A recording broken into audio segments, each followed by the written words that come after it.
আসসালামু আলাইকুম। আজকে আরেকটা ভিডিও নিয়ে হাজির হলাম। আমাদের এখানে যে লটকনের চারাগুলো আছে, এটা হচ্ছে সর্বোচ্চ বড় সাইজের জাকরানো যে চারাগুলাই 4 বছর বয়সী। এটা হচ্ছে সিমেন্টের হাফ বস্তা উপরের ব্যাগের মধ্যে রাখা। চারাটার কোয়ালিটি কত সুন্দর দেখেন, ডালপালাওয়ালা ঝাঁকড়ানো, খুবই চমৎকার। এবং যে এই পাশে আরেকটা চারা আছে, এই যে এই পাশে আরেকটা চারা খুবই সুন্দর জাকরানো।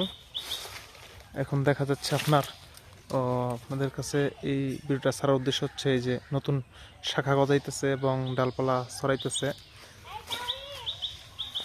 খুবই সুন্দর জাকরানো। এটা হলো বড় সাইজের, উচ্চতা হবে প্রায় 7 ফিট 8 ফিট, তবে খুবই জাকরানো ডালপালাওয়ালা। এরকম ধরনের চারাগুলাই আপনারা যদি নিতে চান তাহলে অবশ্যই যোগাযোগ করতে পারেন। এই যে এখানে একটা শক্ত সবল গাছ, কতটুকু ঝাঁকড়ানো। এই যে এই পাশে আরও আছে বড় সাইজের। ছোট তো আমাদের কাছে আছেই, অ্যাভেলেবেল পর্যাপ্ত পরিমাণে চারা আছে, তবে বড় সাইজের মধ্যে যে চারাগুলো আছে ঝাঁকড়ানো ডালপালাওয়ালা, আপনারা যদি এরকম ধরনের গাছগুলো নিতে চান তাহলে অবশ্যই যোগাযোগ করতে পারেন। সুন্দরবন কুরিয়ার সার্ভিস আছে, এজিআর কুরিয়ার সার্ভিস আছে, আমরা চারাগুলাই দিয়ে থাকি ইনশাল্লাহ। এই যে এখানে আরেকটা গাছ আছে কত সুন্দর, এটা হচ্ছে সিমেন্টের হাফ বস্তা এবং গাছগুলাই খুবই সুন্দর, খুবই জাকরানো। এই যে পুরোটা একটা গাছ, খুবই সুন্দর।